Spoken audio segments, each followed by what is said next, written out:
Всем привет! Здравствуйте, меня зовут Руслан, и я представляю канал на ютубе «Московский Гуппи», а также аккаунт в инстаграме Руслан Юлий, наши Гуппи. Друзья, этим роликом мы открываем, как мы надеемся, большую тему под условным названием «Домашний аквариум для Гуппи». Мы уже давно задумались над тем, чтобы сделать из себя дом-аквариум, в котором наши Гуппи будут жить так, как они живут у большинства любителей этой замечательной аквариумной рыбки. То есть с зелеными растениями, в мирном соседстве с другими рыбками, улитками, креветками и так далее. Почему мы пришли к такому решению? Ну, во-первых, Юлия давно хотела завести такой зеленый аквариум, так как она очень любит аквариумные растения. И, кстати, когда мы только начинали строить свою аквариальную, то первыми у нас появились 3 аквариума с растениями.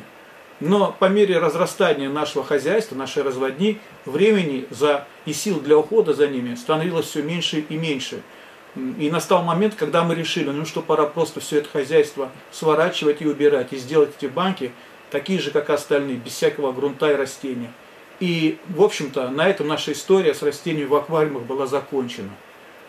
Но и тогда эти аквариумы трудно было назвать домашними, потому что там было всего лишь 1-2 вида растений, не так много грунта, не было других видов рыб и гидробионтов. И в них периодически появлялась нечадка, ксенококус и другие низшие водоросли. Вторая причина, по которой мы хотим запустить свой домашний аквариум для Гуппи, в том, что большинство наших покупателей, зрителей канала – это обычные любители Гуппи, а не профессиональные разводчики.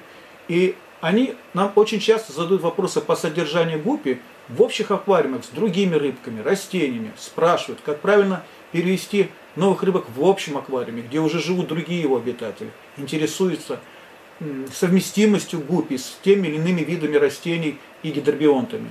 Задают вопросы, как лечить их, если они вдруг заболеют. Ведь такая задача осложняется тем, что там, в этом аквариуме, уже живут другие рыбки, посаженные растения.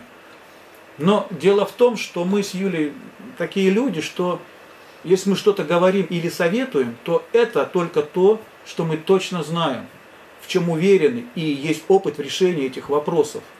Поэтому часто приходится отвечать, что мы не держим свои Гуппи в видовых или домашних аквариумах, а только разводим их. Но теперь мы решили, что настала пора заняться этим вопросом серьезно. И первый шаг мы к этому уже сделали. Мы заказали и купили аквариум. Вот, пожалуйста, эта банка. Ее размеры следующие.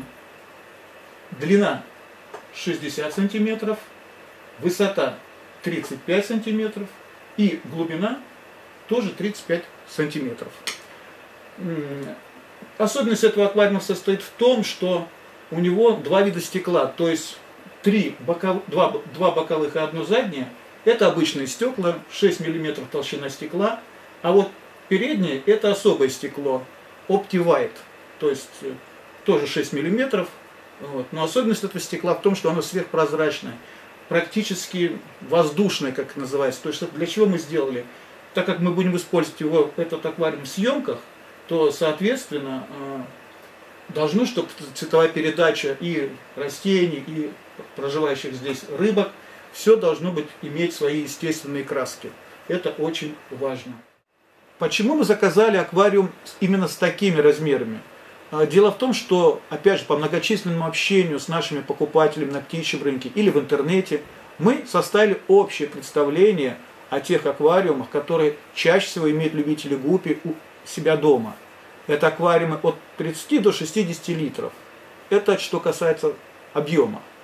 А в нашем же случае мы, ориентируясь примерно на эти объемы, искали место, куда мы можем поставить этот аквариум, куда его установить, чтобы он хорошо смотрелся.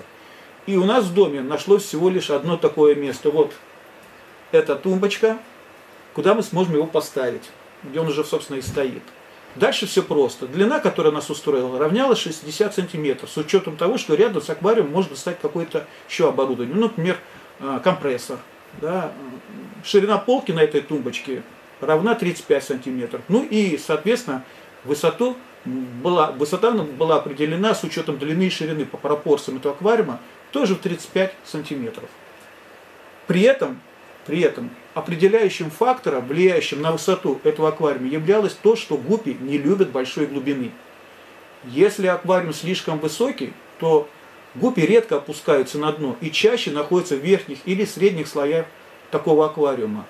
С учетом того, что у нас еще будет грунт толщиной 5-7 сантиметров и уровень воды будет ниже верхних кромок аквариума примерно 2 сантиметра, мы получаем высоту водяного столба в частоте около 28 сантиметров.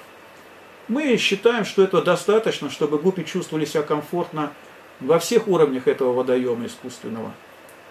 Таким образом, рабочий объем воды нашего аквариума составит 58 литров, что соответствует параметрам среднестатистического любительского аквариума.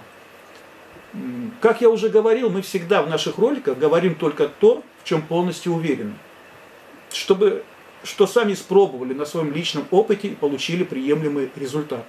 Но вот что касается домашнего аквариума с растениями, то здесь мы тоже новички. Здесь мы начинающие аквариумисты. Опыта у нас в запуске, содержании, поддержании в идеальном состоянии аквариума с растениями практически нет. Сейчас мы плотно занимаемся подбором фильтра для нашего аквариума. И тут тоже много нюансов и вопросов, на которые мы ищем ответы и в интернете, и в беседах с коллегами. Юля большое количество времени сейчас уделяет подбору грунта, растений и освещения к нашему аквариуму. В чем же тут трудность? Дело в том, что, как я уже сказал, мы будем делать обычный, домашний, любительский аквариум, где главной рыбкой будет гуппи. А это значит, что у нас уже изначально не будет осмоса, так как хотя гуппи рыбка, которая может приспособиться жить практически с любыми параметрами воды, но комфортнее ее среда обитания – это вода с кислотностью pH от 7 до 8 и постоянной жесткости GH от 7 до 16 немецких градусов. То есть осмос мы исключаем. Кроме того, мы сознательно решили отказаться от оборудования с подачей углекислого газа, СО2, так как у большинства владельцев аквариумов его попросту нет. Вот и в рамках этих базовых параметров мы и будем собирать наш аквариум. Поэтому мы, будучи новичками в этом деле, будем очень благодарны за ваши советы, рекомендации, которыми вы можете поделиться с нами и зрителями нашего канала. Оставляйте свои комментарии здесь, под каждым роликом в этой теме. Мы будем только рады такой обратной связи с вами. В следующем ролике мы расскажем вам о том, как мы выбирали фильтр для этого аквариума. Друзья, у кого есть аквариум-травник объемом 60-80 литров, поделитесь, пожалуйста, своим опытом, какую систему фильтрации вы в нем применяете. Нам это поможет в выборе фильтра для нашего домашнего аквариума. И еще, друзья, если вам интересны суммы и цены на приобретаемое нами оборудование для нашего аквариума, то мы готовы их озвучивать и публиковать в описании к этим роликам. Это может быть интересно, так как разброс цен порой достигает 30-40%, что, согласитесь, тоже немало. Ну, например, эта банка с учетом фронтального стекла Optivite обошлась нам в 4000 рублей, а без Optivite она стоила бы 3000 рублей. Вот. Ну, в принципе, друзья, на сегодня у меня все. Всего вам доброго и до новых встреч на канале Московские Гуппи.